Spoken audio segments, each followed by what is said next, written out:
Well, hello and welcome back to our essential oil course. My name is Cassie, of course, of the Wishing Well OT, and here with me I have Lindsay Williamson, one of my dearest friends.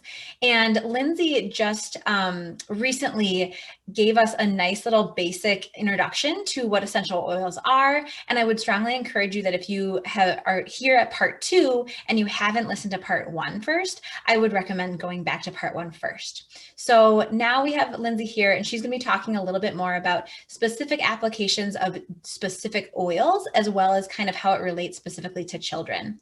So Lindsay, thank you again for taking your time to come on and share more about this and share your wisdom. So let's get rolling. Yeah, let's dive in. Thank you for having me. I'm gonna quick share my screen.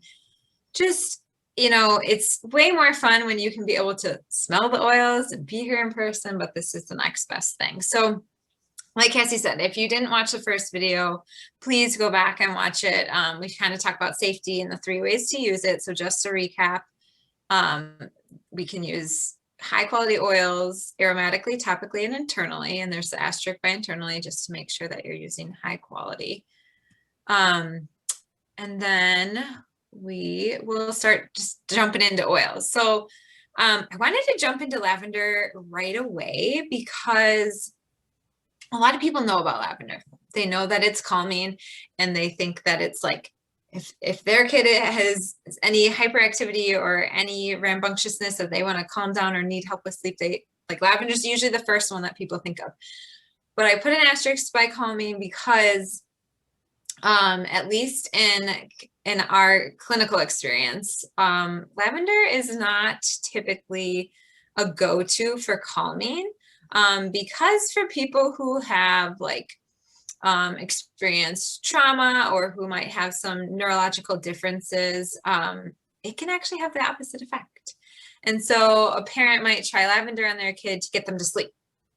And they get that reverse effect where it doesn't calm them. It actually makes them more hyperactive or more agitated. And then they think essential oils don't work. So lavender is not typically a go-to that at least I have used clinically. Cassie and I used to work in the same clinic, and did we even have lavender in the clinic? We might have, but yeah, I can't pull out an experience or a memory for me that I actually pulled it out for kids. Yeah. Yeah. So it's not one that I turn to for kids just because it could have the opposite. And personally, I don't like the way lavender smells. Everybody has different preferences. I don't like the way lavender smells, but I do use lavender on my skin especially, I've been known to be kind of prone to burn myself while cooking. It is amazing for like healing skin things. And it can be helpful for people to calm their mind or to sleep.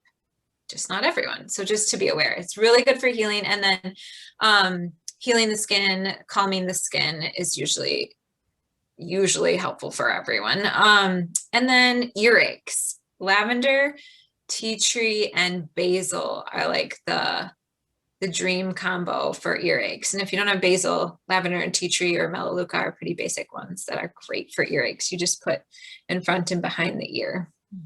Mm-hmm. So that's kind of lavender in a nutshell. Melaleuca or tea tree. A lot of people have heard of this one too. This one is really, really great for cleansing. It's very antibacterial, antiviral. It's great. It's also very antifungal. So it's great for any like funky skin, like athlete's foot or some rashes that you don't know where they came from.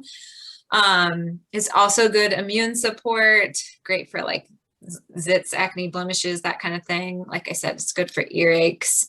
And lavender and melaleuca together make a nice owie blend. So, the Band-Aid syndrome where like kids get bumps or bruises and they just want a Band-Aid. I always say that lavender and tea tree together are kind of your new Band-Aid syndrome. So like kid gets a bug bite, a bruise, a bump, a scrape, a rash. This combo is awesome.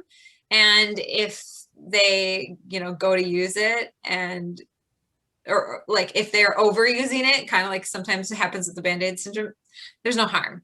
especially if you're diluting it. So we talked about dilution and how to safely use the oils in the last video. So make sure you go back and watch that. But that combo is a great one to have on hand as a parent for just all different like owie, bug bites, blemishes, all those things. So some other basic oils that are awesome supports are frankincense and peppermint. So frankincense is like, if you could just have one oil, frankincense would probably be the one I recommend.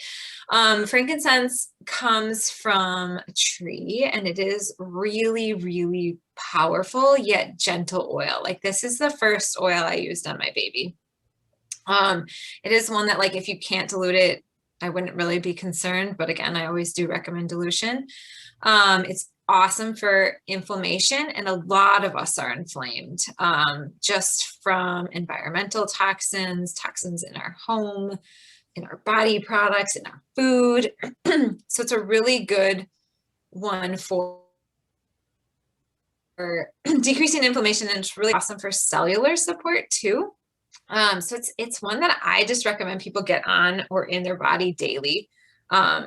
It's awesome for head tension, like headaches or migraines. It's one of the only oils, there's only a couple oils out there that can cross the blood-brain barrier. So it's a really good one for neurological support, for migraines, things like that. And it's also a wonderful emotional support. It's from a tree, so it's really grounding. And if you are, if you have a few oils and you're dealing with something that you're not sure what to use, frankincense. Like when in doubt, use frank. That's what I always say. And then peppermint is a very alerting, invigorating oil. It's great for focus, attention. Combine these two for headaches, wonderful support. It can be helpful for reducing body temperature. So we know, well, a lot of us know that that fevers are a good thing. It's the body responding to a virus, and that we don't want to completely eliminate it. But we live in a society where we think, oh my gosh, a fever, we have to get rid of it.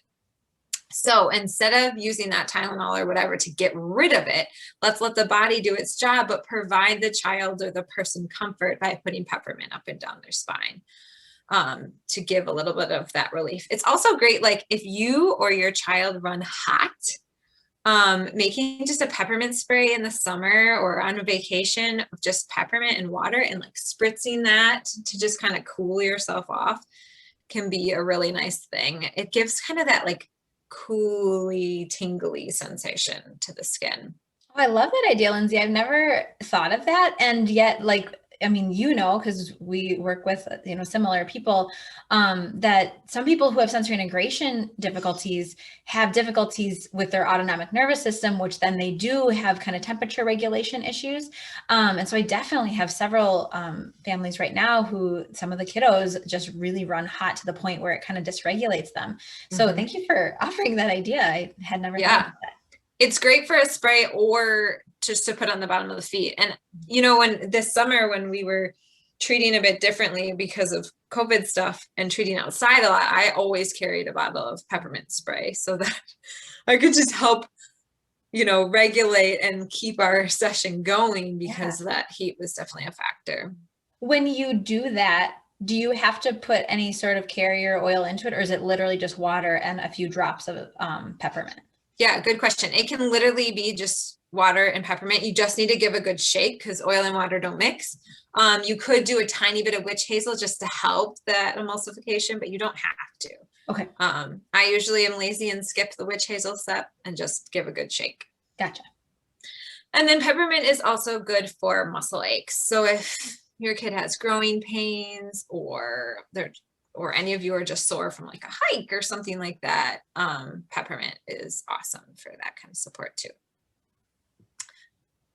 So if you guys watched the first video, you know that Cassie and I trust the brand doTERRA. Most essential oil companies will make blends that target certain areas. So often, if you have a muscle ache, if you have a stomach ache, actually peppermint is also great. But sometimes it's not quite enough. And when the oils work together in a blend, it can create a more powerful effect. So I'm actually going to talk about digestin first, since I just brought that up. So peppermint can be helpful for stomach aches, but blended with other things like fennel and cardamom, and I don't remember the rest of what's in digestin off the top of my head, but blended with other essential oils, digestin makes a really strong, more effective, generally, digestive support. And digestin is one that is awesome to have because, I mean, we're all human and we all tend to get stomach aches because certain foods don't agree with us, or maybe we're making food choices that we know don't agree with us. And so it's nice to have something like digestin on hand, even if you don't deal with digestive issues regularly. It's nice to have on hand for those times that maybe nausea comes up, or car sickness comes up, or you get a bout of constipation. It's really amazing for anything GI.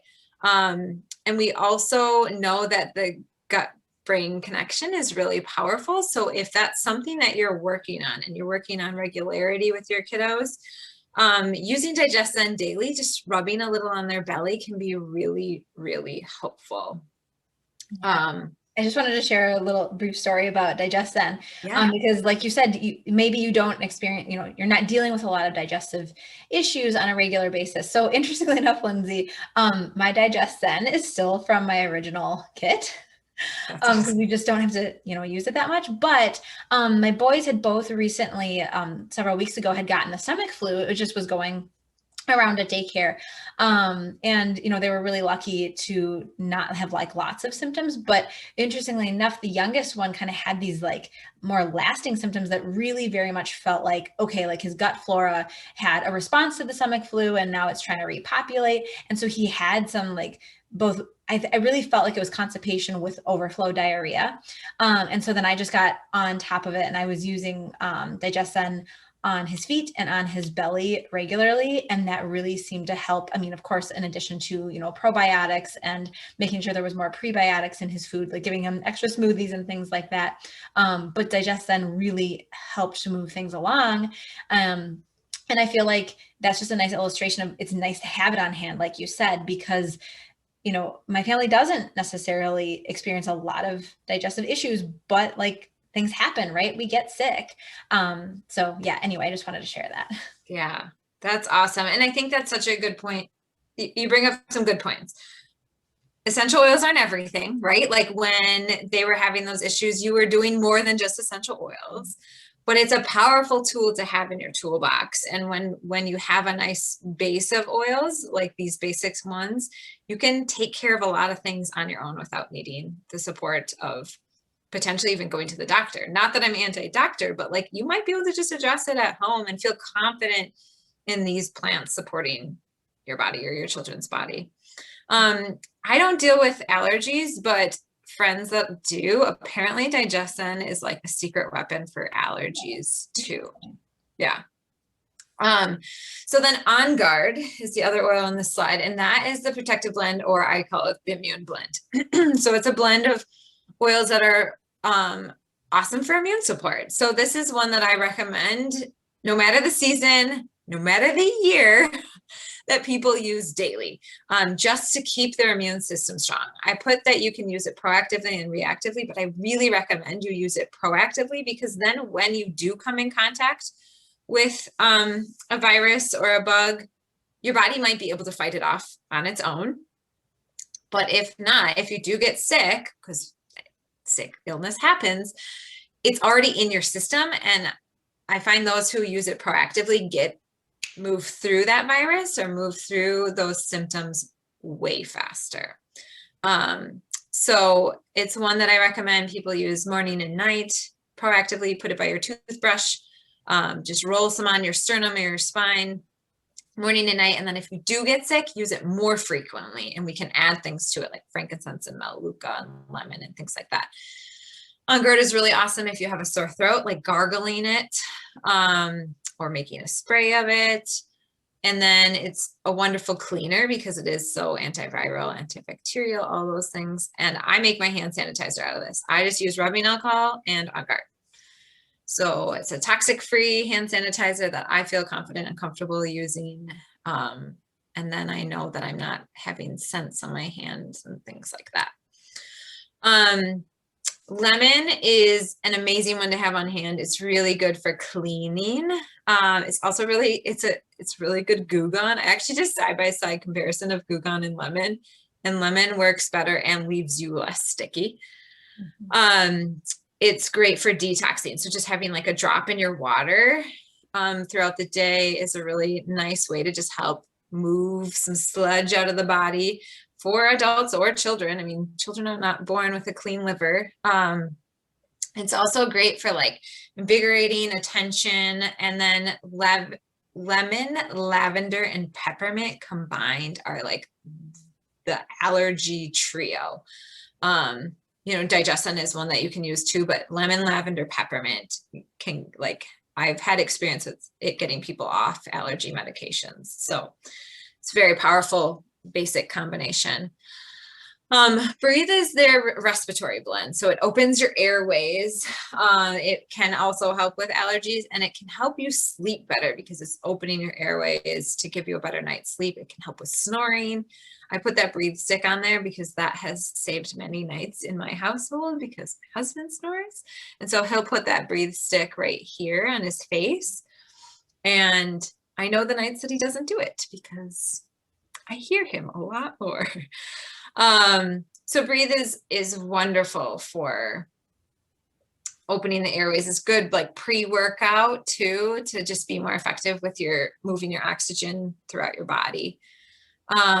And every essential oil, we're not getting this today because it would be forever. Well, not forever. It would just be a lot longer talk, but every essential oil has an emotional component, and breathe is the one that has a very powerful emotional component. If you think about the way that a lot of us hold stress or trauma in our body is breath holding. That's something that Cassie and I both work on a lot with our clients, is breathing and effective breathing. So breathe can be a really powerful tool physically and emotionally. And I have a friend who has experienced a lot of trauma who this one is like, you know, a lot of times they think like frankincense or there's like a blend called Balance, like different ones like that are really awesome for emotional support, but breathe is her go-to. Like she needs that daily to feel grounded and like she can relax. Absolutely. Can I share a brief story about breathe? Yeah. So I have a family that I guess we've been working together now for like probably a month and a half. But some of their kind of initial concerns when we started working together were related to the child's auditory processing. So just the way that he was taking in information through his ears, but he also had a strong history of not ear infections, but chronic ear fluid in his ears that then were contributing to, he had known hearing impairment because of this fluid always being there. And so then the tympanic membrane or the eardrum can't move properly. And then this kind of erodes hearing quality over time. And so it was interesting to me. So from a sensory integrative perspective, I could kind of hold my kind of sensory hat on to support his auditory system through kind of more conventional sensory integration strategies. But because I also take a more integrative approach, I also knew, okay, well, we need to support the lymphatic system. We need to support kind of that sludge, like you said, getting out of the body. And interestingly enough, he's also a child who experiences like a lot of seasonal allergies, like for, you know, I don't know, we'll say 3/4 of the year or 2/3 of the year, he's itchy, he's sneezy, he's, in the morning, he's everything is draining, and obviously it causes a lot of discomfort for him. Well, so I was motivated to support that lymphatic system and support that sludge moving, both because it could relate to his auditory processing difficulties, but also, of course, it's a bonus that I could help him, potentially relieve allergy discomfort. So the family started doing several different strategies, and one of them being putting breathe on the bottoms of his feet, and then doing the some diffusing of essential oils, like you were talking about, with lavender, peppermint, and things like that. And when I saw them a few weeks ago, they said, oh my gosh, like he sneezes every once in a while. And this is like his worst season usually right now. So yeah, That's true amazing. believer. Yeah, so amazing. So many amazing benefits. I think so that's kind of what I'm going to talk about in a nutshell. There's so many more oils, Yeah. but we're trying to keep this short. So if you want to hear about more specific things, I'm happy to, for you guys to email me or whatever, or even Cassie does know a lot about essential oils too. So talking to her about them. Just to recap some safety things, like if you're feeling nervous about an oil, you can patch test on the skin or just do the bottom of the feet. Researching before you internalize any oils or take it, through the mouth. Stick with less is more mentality. Consistency is key, like we talked about in that first video. It's all about creating homeostasis in the body, and everybody's body chemistry is different. So like we said, I don't respond negatively to lavender, but I just don't like the way it smells. I use different things for calming. And then dilute, and avoid putting in the ears, in the eyes, up the nose. So if you guys are interested, there's easy, quick ways to get started. And I'm not going to go into depth, but if you want to reach out about them, I'm happy to talk. But this is a nice kit that gets you kind of the oils we talked about, plus 2 more and a diffuser to just kind of get you started. But doTERRA makes a kids line, which makes everything a really easy in terms of getting it on topically. And so basically all the oils that we talked about, they make in a kid version, which means they're just a little bit more gentle and a little bit more diluted and ready to go rolling on topically. So if that's something that you're interested in, these have been amazing. We use these a lot in our clinic, and the one that Cassie and I used to work at together. And it was really, really cool to see how empowering this was for the kids to pick out their own oil, to feel like they could do something, especially those kids that we would see in the morning before they would go to school. And like I had one kid who always used Thinker and then would come back and tell me that he was getting better scores in school. Whether or not he was, I don't know, but he felt a lot more confident going into a school day because he had this on his body. So it can just have that empowering effect that is like just warms your heart and is so special for these kids to have, of like, I'm feeling anxious about school, or I'm feeling nervous about this new thing. I'm going to go pick an oil that makes me feel stronger and confident to go forward with this. And then there's that On Guard cleaning concentrate to just like clean the counters and all the things. Having a baby, I'm like, I'm so glad I started using non-toxic things long ago, so that as my baby's licking the floor, I'm not too concerned about what's going in their mouth, unless I didn't clean the floor, because I'm not using chemicals. So that is that. I'm obviously trying to go quick to wrap things up here, but Cassie, thank you so much for having me. And I've provided Cassie with the links if you want to get started with either of those 2 things, and my email. So if you want to reach out, and then of course, Cassie's a great resource as well. So absolutely. Yep. So I will be providing those links so that everyone can access that. So thank you so much, like I said, for just sharing a snippet of your wisdom, because, you kind of already talked about, like, you could go on for, almost ever, just because you're clearly so passionate, and you've been doing this for a while. And, I mean, it's a part of your everyday life, multiple times a day. So, yes. So thank you so much. And again, I hope that everyone got something out of this, and definitely feel free to look for the links, look for Lindsay's email if you need any support or if you do want to get started. Take care. Thanks for watching. Thank you.